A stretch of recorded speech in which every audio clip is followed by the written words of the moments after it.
What's going on, baseball fans? How are we doing? So moving forward on this channel, I want to start going back in time, looking at past seasons, past players, past teams, because, well, it's fun looking back at stuff that happened in the past. So in this video, I'm going to be talking about Ichiro's 2004 season. Let's go talk about it. Okay, so here we go. Ichiro, one of the most fun players I ever watched. Ichiro was absolutely phenomenal.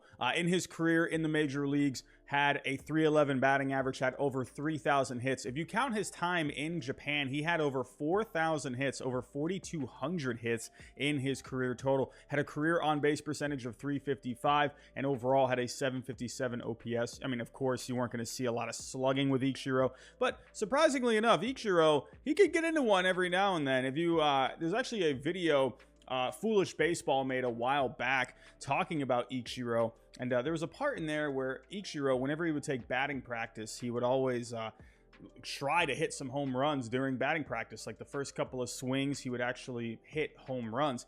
Go check out that video if you haven't seen it. It's a very good video on Ichiro. But Ichiro. So let's actually talk about his time in Japan. The guy was just a legend over there. If you take a look at his numbers over there, over 9 seasons, he hit .353 with a .429 on base, a .522 slugging, a .943 OPS overall. So he was posted, and then the Mariners ended up winning the rights for Ichiro. There were a few other teams that were trying to go for him. There was the Mets, there were the Dodgers, there were the Angels, and a lot of people were thinking at the time, hey, you know, maybe the Yankees. They've had some success with Japanese players, but believe it or not, the Yankees, they actually did not post a bid for Ichiro. They didn't see his talent level translating over to the major leagues. And, well, look what ended up happening. Funny enough, Ichiro ended up going to play for the Yankees down the road. So, with Ichiro, he was absolutely phenomenal in Japan. But let's get into his numbers in the major leagues. Before we get to his 2004 season, let's take a look at his first few seasons with the Mariners. 2001, not too bad if you ask me, winning Rookie of the Year and an MVP and a Gold Glove and a Silver Slugger. Man, not a bad way to start off your career in the major leagues. But this stat line was phenomenal. Hit .350 overall. That led the American League. Had a .381 on base percentage, of .457 slugging. He had 56 stolen bases. That led the major leagues along with his 242 hits. He had the most plate appearances. He had the most at-bats. And that Mariners team was really special in 2001, falling short of making it to the World Series, but they won 116 games. That tied the record for the most wins in a season of all time. That Mariners team was so good, and Ichiro, he was just the spark plug for the whole thing. 2002, he kept it going, winning a Gold Glove, finishing 17th in MVP voting. Once again, high batting average, high on base percentage, good OPS, tons of hits. 2003, again, a Gold Glove, 23rd in MVP voting, hitting .300 yet again, a .352 on base, .436 slugging. Just, again, hits. That is Ichiro in a nutshell. Just all the hits for Ichiro. So his first few seasons were very good in the major leagues. But also, in 2001, I feel like not a lot of people talk about this because, well, the Mariners fell short in the playoffs in 2001. But if you go take a look at his playoff numbers that year, in 10 games in the 2001 playoffs, he hit .421 with a .488 on base and a .474 slugging.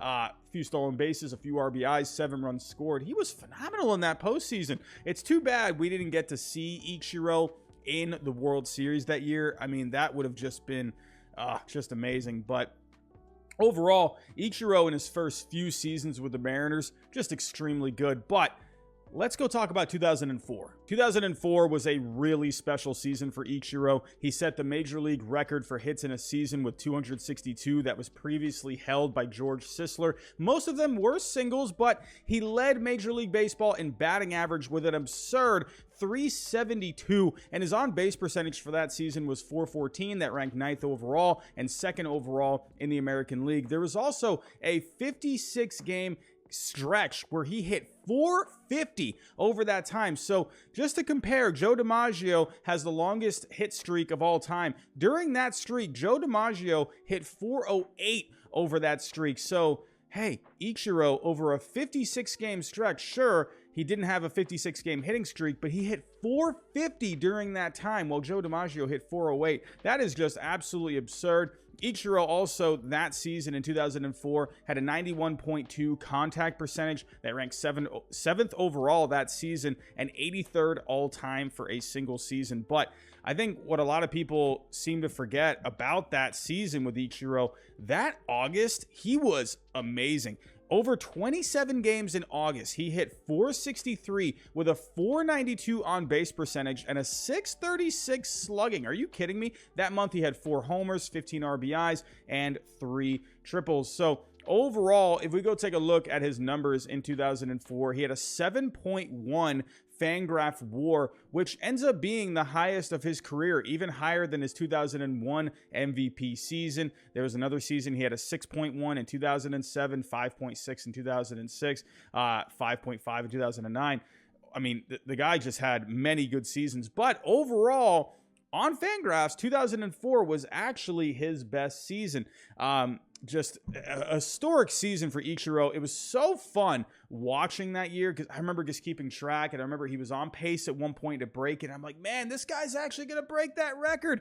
Ichiro, an extremely fun season in 2004. If you take a look at the rest of his career, from 2005, well, actually, let's talk about the rest of his career with the Mariners. From 2005 to 2011, he just continued to hit 318 batting average, a 362 on base. He averaged 215 hits per season. He averaged 38 stolen bases. After Seattle, he ended up going to the Yankees in a trade. With the Yankees, he was okay in 2012 with the Yankees. Over those 67 games, he hit 322 with 340 on base, 454 slugging. A lot of people were thinking, Ichiro, left-handed swing, maybe we're going to see some more home runs. I ended up not really seeing that many more home runs, but a lot of people always dreamed of Ichiro in Yankee Stadium because of the short porch. 2013, 2014, those seasons were okay overall. Then he ended up going to Miami in 2015. I remember when he signed with Miami, I'm thinking, huh? Ichiro on the Marlins? What the heck is going on? His numbers were starting to dip a little bit. If you go take a look at his Fangraph WAR, 2011 with the Mariners, he actually wasn't producing all that much that year. And then in 2012, overall, he had a 2.2 WAR. And in 2013, it was in the ones. 2014, it was in the ones. 2015, it was actually in the negatives. But 2016, he actually had a bit of a renaissance slightly. A 1.4 wins above replacement overall. But he hit 291, a 354 on base. The guy was back to getting hits that year.